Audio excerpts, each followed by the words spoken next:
mucho sobre el poder de bendecir y de maldecir que tenemos en nuestros labios. Jesús nos enseñó a bendecir a nuestro prójimo. ¿Quién es nuestro prójimo? Todo ser humano.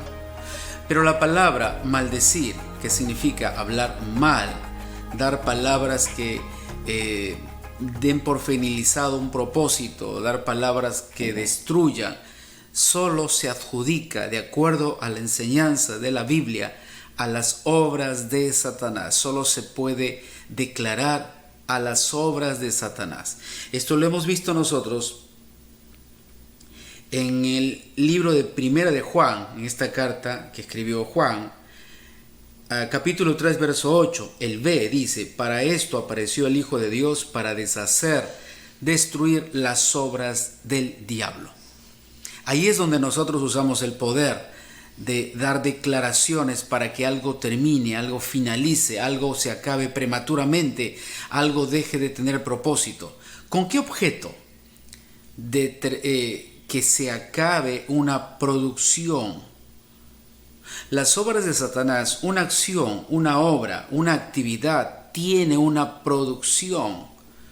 Una actividad no se realiza solo por el hecho de hacer algo. Lo que tú haces siempre tiene una producción, lo que tú y yo conocemos como consecuencias. Nuestras obras tienen consecuencias. Las actividades a las que nos desarrollamos, a las que estamos inmersos, tienen consecuencias. Tienen una producción. Nuestra actividad produce algo. Entonces, cuando la Biblia dice que debemos destruir las obras del diablo, no solo destruyes las obras, la detienes, sino que determinas que su producción, su actividad no continúe. Esto es muy importante. Jesús lo enseñó. El apóstol Pablo enseñaba: no tenemos lucha contra sangre ni carne, el libro de Efesios, sino contra principados, potestades. Este es el día a día de nuestra vida. Esta es la situación a la que nos enfrentamos todos los días. Cuando perdemos la sensibilidad espiritual, perdemos todo enfoque, perdemos toda acción clara de nuestra vida, de nuestras declaraciones, de nuestro caminar, de nuestra elección. Por eso es que no puedes perder la sensibilidad espiritual. Tú dejas de leer la Biblia, dejas de orar, dejas de conectarte, dejas de congregar, pierdes la sensibilidad espiritual. Te vuelves muy natural y empiezas a tener una vida natural, en donde te deslumbras de lo que este mundo te ofrece. Te deslumbras de las cosas que el mundo descubre, que el mundo hace, las tendencias. Te deslumbras de las modas, te deslumbras de lo mediático, porque perdiste la sensibilidad espiritual. Pero cuando lees las Escrituras te das cuenta que Satanás es quien está influenciando las acciones de este mundo. Entonces, ¿cómo puedes ser tan inocente y crédulo en creer que este mundo te está ofreciendo lo mejor para tu vida? Dios nos ofrece siempre lo mejor. Él dijo: soy el camino, la verdad y la vida. Recuerda, ese término vida es Zoe, lo más elevado, lo más hermoso, una vida muy elevada, más allá de lo que tú puedas encontrar como un disfrute de vida natural. Ese es el Zoe de Dios. Esto es lo que Jesús ofrece. Entonces, Dios nos ha entregado un poder para destruir las obras del diablo. Hay muchos pasajes y quiero darte lo que estuvimos hablando, 3 acciones poderosas de la palabra. La primera de ellas, vamos a centrarnos acá. La palabra de Dios, la Biblia, revela las obras del diablo, identifica las obras del diablo. ¿Cuál es su actividad? En consecuencia, si tú conoces la actividad de una persona, puedes darte cuenta cuál será la producción, cuáles serán sus acciones, sus obras, qué es lo que va a producir esa actividad, cuál es la producción de esa actividad. Tenemos un ejemplo, hay muchos, pero quiero darte un ejemplo. Cuando vi una joven que tenía un espíritu de adivinación, y la Biblia dice: y ella daba grandes ganancias a sus amos. Aparentemente era una esclava. A sus dueños, a sus jefes, les daba ganancias. Mira, esta obra que Satanás había hecho en ella, este tipo de espíritu que estaba gobernándola y esclavizándola, como consecuencia daba un resultado, una producción. ¿Cuál era? Dinero a sus amos, a sus jefes, a sus dueños. Les daba ganancias.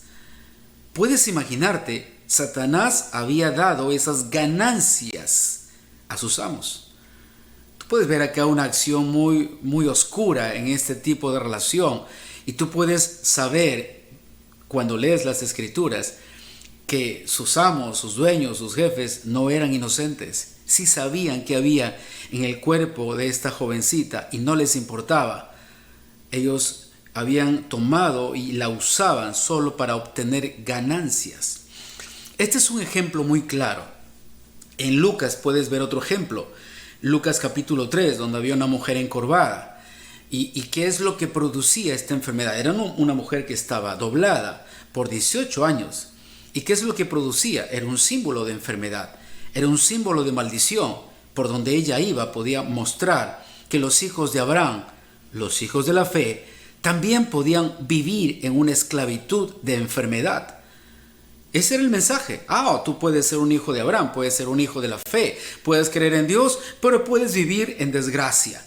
Puedes vivir en desgracia. Ese era el mensaje.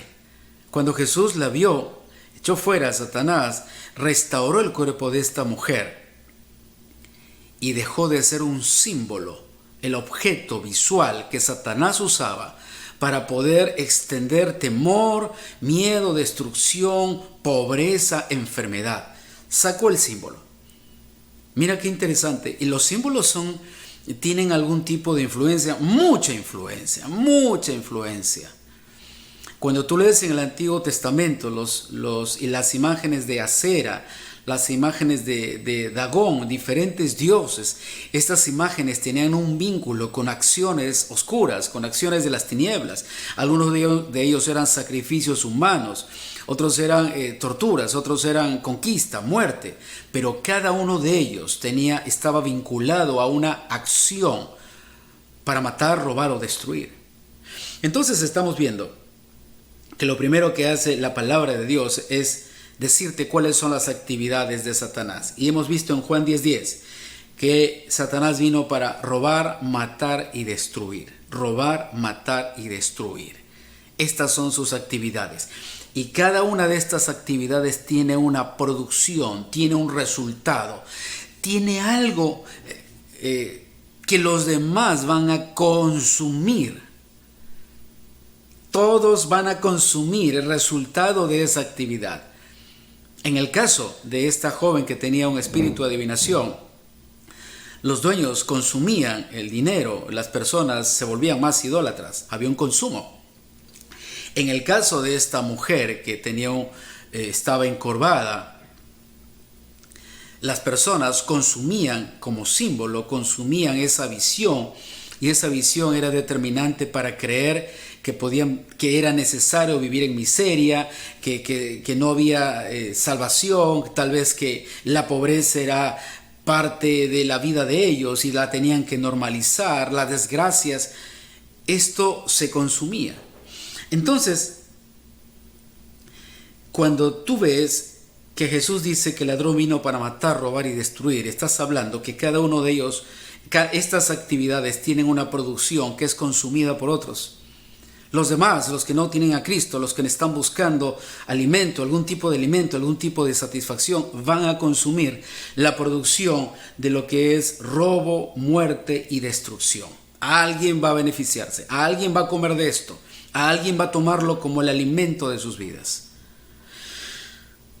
Cuando tú conoces el diseño de Dios, puedes comprobar qué cosa está mal. Por eso les mencionaba que la palabra identifica las obras del diablo, sus actividades. Ahora sabes que es matar, robar y destruir, y cada uno de ellos tiene una producción.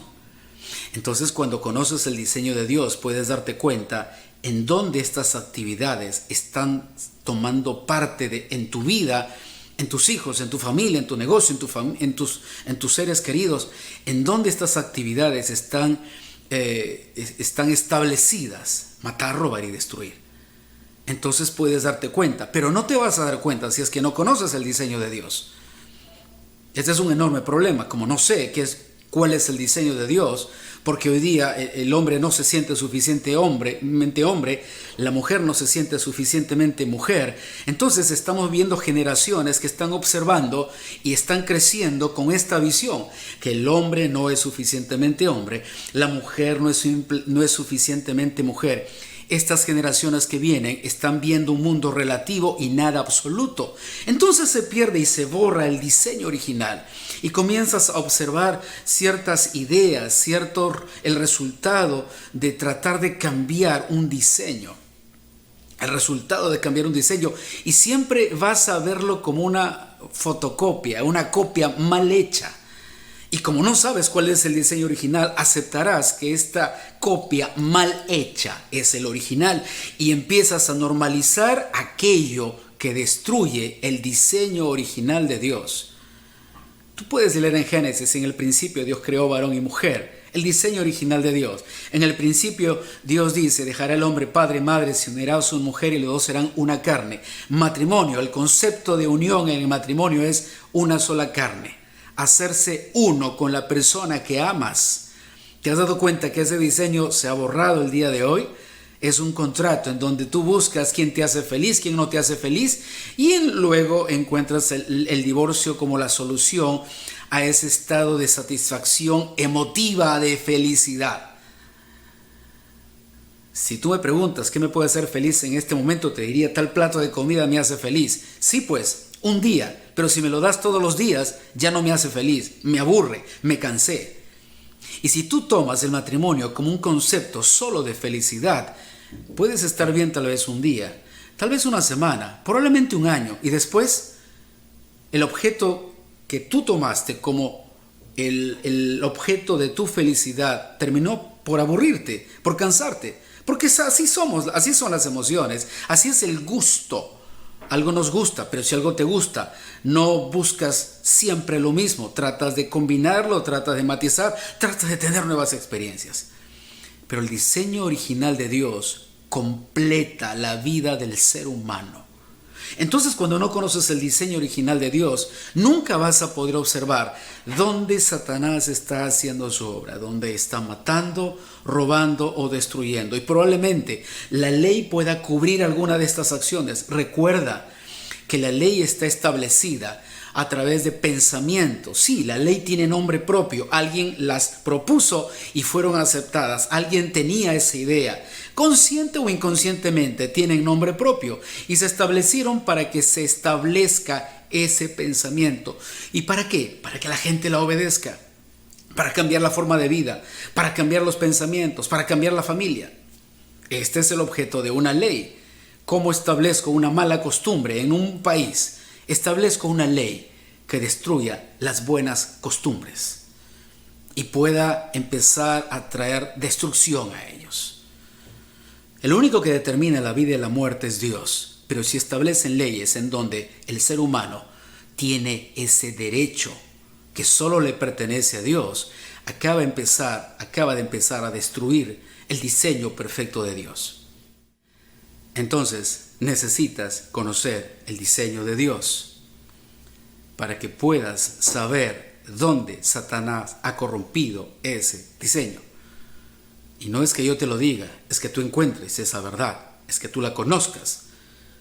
Tus términos no pueden ser el pastor dice. Bueno, el pastor dice y la Biblia lo dice. El pastor habla lo que la Biblia dice, pero no puedes tomarme a mí como referente de algo que Dios dijo o que yo creo, porque probablemente yo estoy equivocado. Pero si vas a las Escrituras encuentras el diseño original y tú podrás decir, la Biblia dice.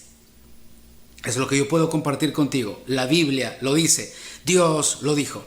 Ese es el diseño original y necesitas conocerla. En Salmo 119, 105 encuentras el verso que dice: lámpara es a mis pies tu palabra y lumbrera a mi camino. La palabra te da claridad al presente y alumbra la meta a la que te tienes que dirigir. Esto es importantísimo porque así sé cuáles son los pasos que debo de dar. ¿Cuáles son los pasos? La consejería no es otra cosa sino revelarte el diseño de Dios, mostrarte los principios y el fundamento que Dios tiene. Al final, nuestros peores errores, el pecado que a veces cometemos, nuestros deslices no tienen nada que ver con confusión, tienen que ver con ignorancia del diseño de Dios. No existe en nuestra vida como pastores ningún consejo que hayamos dado en donde se nos haya ocurrido una idea. Todos los consejos que siempre hemos dado tienen que ver con establecer el fundamento de Dios, tienen que ver con establecer los principios de Dios. ¿Por qué? Porque había ignorancia y no los habían tomado en cuenta. En consecuencia, ¿quieres una vida cristiana sin los principios de Dios? No funciona. ¿Quieres ser cristiano sin Dios? Pero si cristianismo no es una moda, cristianismo no es una forma de vida, cristianismo es cambio de naturaleza. Para ser un creyente, un cristiano, alguien tuvo que cambiar tu naturaleza. Y el único que tiene el poder para cambiar la naturaleza es Dios. Juan capítulo 1, versículo 10. Mas a todos los que le recibieron, a los que creen en su nombre, les dio el poder de ser hechos hijos de Dios. Quiero ir al segundo punto. Les he dado el primero, la palabra identifica las obras del diablo. El segundo es la palabra destruye las obras del diablo. Destruye las obras del diablo. La palabra, sí, la palabra que Dios ha hablado, destruye. La palabra destrucción tiene que ver con finalizar, dar muerte prematura, acabar el propósito, terminar la actividad, detener la producción. Este es el llamado que Dios nos ha dado y por eso nos entregó un poder. No nos entregó poder solamente para nosotros mismos. Qué mezquinos podríamos ser o qué ingenuos o ignorantes en creer que Dios nos da un poder para nosotros mismos. Si tú ya eres salvo, eres un hijo de Dios y eres un creyente, el reino de los cielos es para ti, no por un derecho, sino por misericordia, porque Dios te amó y te salvó. No es un derecho. No tenemos un derecho. El amor no es un derecho. Yo tengo el derecho de que Dios me ame. ¿No es cierto? Dios nos ama a pesar de lo que somos. A pesar de lo que somos. Nadie puede decirte tienes la obligación de amarme. Esa es una elección. Qué interesante, ¿verdad? Y a veces exigimos como un derecho que alguien nos ame, que alguien nos cuide, que alguien nos diga cosas bonitas. Eso no es un derecho, es una elección que otro tomó sobre ti. Dios tomó la elección de amarnos. Romanos 5:8. Mas Dios muestra su amor para con nosotros, que aun siendo pecadores, malos, Cristo murió por nosotros. ¿Cuál era el derecho de que Él muera? Tú podrías decirle, Jesús muere en la cruz porque es mi derecho. ¿Tengo el derecho de que me ames? ¿Tengo el derecho que mueras en la cruz? No. Él nos amó a pesar de lo que éramos. Destruye las obras del diablo. En Mateo 6:10, venga tu reino, hágase tu voluntad, como en el cielo, así también en la tierra. Venga tu reino. Esa palabra venir, vimos 4 significados de esa palabra, venga tu reino. Yo quiero compartírtelo una vez más, si no tomaste nota.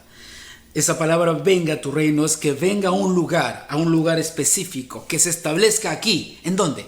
En mi casa, en mi familia, en mi distrito, en mi comunidad, en la colectividad donde vivo, en un espacio específico donde yo estoy observando. Señor, que tu reino venga a este lugar. Lo segundo, que se haga público, que lo puedan ver, que lo conozcan, que sepan cuál es tu reino. Lo tercero, que se vuelva influencia. La influencia tiene que ver con el hecho de ser pegajosa, de que todos quieren verlo, que todos quieren algo de esto porque sus vidas han sido influenciadas. Esa influencia los lleva a querer ser como ellos. Y cuando hablamos del reino de Dios, esa influencia debe hacer querer que ellos tengan ese reino en sus vidas, acceder a ese reino de Dios, puedan ir a ese reino sobrenatural que Dios tiene. Es maravilloso cuando esta influencia puede llegar a la vida de personas que no conocen a Cristo, porque ellos dicen, yo quiero eso. Había un hombre, un mago, que empieza a ver cuando los discípulos predican, oran, reciben llenura del Espíritu Santo las personas. Y este hombre, que aparentemente se había convertido, vino y dijo, yo quiero ese poder. Había sido influenciado, yo quiero ese poder. Recibió la influencia, se vio estupefacto. El reino de Dios estaba siendo público y le dice a los discípulos, ¿cuánto te pago para que me des Eso. Claro, de una forma ignorante llega porque pensaba que podía comprar el reino de los cielos. Podía comprar el poder de Dios, podía adquirir con dinero las cosas que Dios daba de forma gratuita a sus hijos. Y le tuvieron que responder: tu dinero perezca contigo, porque has pensado que las cosas de Dios se consiguen con dinero. Pero fue influenciado, hubo influencia en su vida. Yo quiero lo mismo que tú tienes, yo quiero lo mismo. Recuerdan muchas historias. Señor, ¿qué debo hacer para ser salvo? Muy bien, vende todo lo que tienes, dalo a los pobres y serás salvo. Oh, y el muchacho se fue triste. Pero había recibido esa influencia. Influencia no significa que todos van a querer ser creyentes, que todos van a aceptar a Jesús como su Rey y Señor. Probablemente muchos vengan por el beneficio, pero fuiste de influencia. De este grupo muchos conocerán a Jesús como su Señor y Salvador. Muchos vendrán a los pies de Jesús. Y el cuarto, que se establezca. Que se establezca. Que se establezca, ¿qué significa? Que viva en ese lugar. Que viva en ese lugar. Que se quede allí. No que esté de pasadita y luego se vaya a otro sitio. No, que se quede en ese lugar. Yo quiero el reino de Dios en mi familia. Yo quiero el reino de Dios en mi vida, en mis hijos, en mi hogar, en el trabajo, en los negocios, en mi familia. Yo quiero el reino de Dios que se quede allí. Eso lo hace estable. ¿Recuerda lo que mencionamos para que algo tenga estabilidad? ¿Recuerdas? Qué importante es tener esta manera y este poder del reino de Dios para que se establezca convicción, compromiso, constancia, que puedas mantenerlo hasta el final. Ahora, cuando tú dices que venga a un lugar, que sea público, que sea influencia y que se establezca, claro, yo también puedo pedir lo mismo y orar, que venga tu reino. Que venga el reino de Dios, que venga lo sobrenatural, que venga su poder, su sanidad, su prosperidad, que venga todo lo que tiene el reino de Dios, lo que se hace en el reino de Dios, que venga a esta tierra. ¿Y sabes qué hago? Me voy a sentar con los brazos cruzados. Que es lo que muchos hacemos y oramos así. Señor, yo te pido que venga tu reino sobre mi familia. Y te quedas sentado. ¿Cómo puede venir el reino de Dios si tú no predicas? ¿Cómo puede venir? ¿Cómo puede hacerse público? ¿Cómo puede ser de influencia? ¿Y cómo puede establecerse si tú y yo no tomamos parte de esto? ¿Piensas que el reino de Dios viene como un bloque de piedra que viene sobre la cabeza de alguien? ¿Viene como agua, como lluvia? ¿Cómo que crees que viene el reino de Dios? Tú y yo somos los que traemos el reino de Dios. Cuando aceptamos a Jesucristo, el reino de Dios vino a nuestra vida, se estableció allí. Todo lo que tú ves ahí, vino a un lugar, se hizo público, se volvió influencia y se estableció en mi vida. Es como un pequeño grano de mostaza que una vez sembrado se hace un gran árbol. Eso está en mí. Entonces, ¿cómo hago esta oración? Que venga tu reino a mi familia, a mi esposa, a mis hijos, a mi esposo, a mis negocios, a mis trabajadores, a mis colegas. ¿Cómo hago que esto pueda llegar a ellos? ¿Cómo hago que venga el reino de Dios? Porque esa es la voluntad de Dios. Tú tienes que intervenir en eso. Tú tienes que intervenir en eso. Ese es tu llamado. No lo va a hacer un pajarito, no lo va a hacer un gusanito, no lo van a hacer las plantas. Es tu intervención con el poder de Dios en ese lugar. Tú y yo somos las personas que traemos el reino de Dios a este mundo. Tú y yo somos las personas que traemos el reino de Dios a este mundo.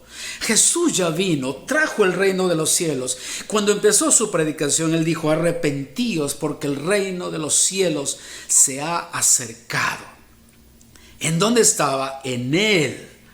El reino de los cielos se ha acercado. Y Él dijo: vengo a sanar. Lucas: he venido a sanar a los quebrantados de corazón, dar libertad a los oprimidos, apertura de la cárcel a los que están en la cárcel, a predicar el año agradable. El reino de Dios venía en Él. No era una ola, no era una lluvia, no era una piedra, no era un árbol. Estaba en Él. Cuando el Espíritu Santo llegó, en el libro de los Hechos puedes leer la historia, cuando Jesús subió a la diestra del Padre y descendió el Espíritu Santo como el otro consolador, el otro. Jesús era el primero y el Espíritu Santo descendió. Dios no entregó ese poder a ningún ser humano, se lo dio al Espíritu Santo. El representante de Dios en la tierra es el Espíritu Santo, y el Espíritu Santo en nosotros nos hace embajadores. Pero date cuenta, no descendió el Espíritu Santo y se fue a una montaña, se fue a un bosque. Estuvo dentro de las personas, vino a las personas, reposó sobre sus cabezas como llamas de fuego, dentro de ellos. Y ellos se convirtieron en testigos de Jesucristo. Ellos se convirtieron en los embajadores del reino de los cielos. ¿Cómo soy un embajador? Porque yo lo tengo dentro. Yo no vivo en el reino de los cielos, está dentro de mí. Me he convertido en un embajador. Estos 4 conceptos solo se pueden cumplir si tú eres obediente. Si tú amas a Dios y amas su palabra y tú amas a las personas, esto se cumplirá en tu vida. La única manera que tú puedas hacer y puedas lograr que el reino de Dios venga sobre tu esposa, sobre tus hijos, sobre tu esposo, sobre tu familia, sobre tus trabajadores, tu negocio, empresa, tu comunidad, la única manera, no hay otra, la única es cuando tú los ames. No hay otra manera. No hay negociación, no hay beneficio, no hay algo que tú puedas tener y negociar para poder hacerlo. Solo es el amor, lo mismo que hizo Jesús. Mas Dios muestra su amor para con nosotros en que, siendo malos, Él murió en la cruz por nosotros. La única manera de que tú establezcas el reino de Dios con los tuyos, los más cercanos, es porque los amas. Nada más. No, yo lo hago porque la Biblia lo dice, no va a funcionar. Yo lo hago porque el pastor me lo dice, no va a funcionar. Yo lo hago porque me enseñaron a hacer esto, no va a funcionar. ¿Cuánto tiempo puedes sostenerlo? ¿Cuánto tiempo puedes sostener el carácter de una persona que es tóxica, que siempre se molesta por todo, que es iracunda, que es carnal, que le gusta el mundo? ¿Cuánto tiempo puedes sostener tu evangelio con esa persona? ¿Por cuánto tiempo? Hasta que te cansas. Yo te pregunto, ¿el amor termina? Si tú piensas que el amor termina y acaba, entonces nunca fue amor. Eso se llama conveniencia. Es la típica forma. Yo te predico y espero que tú aceptes a Cristo. Y si no lo acepta, ¿qué haces? Si no lo acepta, ¿qué haces? ¿Sacudes el polvo de tus pies, le tiras cenizas y le das la espalda? ¿Eso es lo que hacemos? ¿No ves seguir amándolos? Seguir orando por los que conocemos, porque la semilla fue sembrada y probablemente esa semilla pueda brotar allí en algún tiempo. ¿No se trata de esto?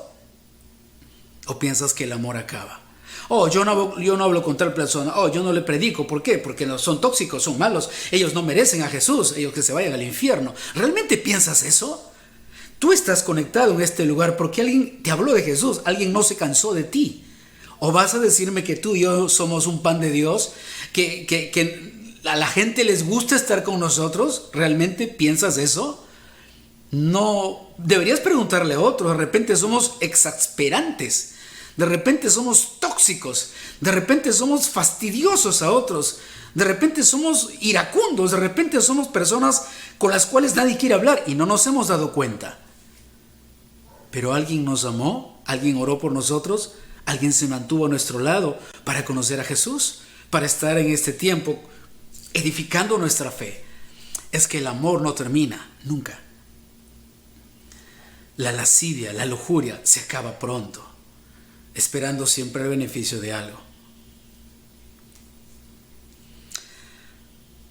Solo el amor te va a permitir conectarte a las personas. Pastor, ¿y qué es el amor? ¿Es una emoción? ¿Es un sentimiento? No, no y no. Amar es una elección, en donde los componentes que se mueven son irrelevantes porque elegiste amar.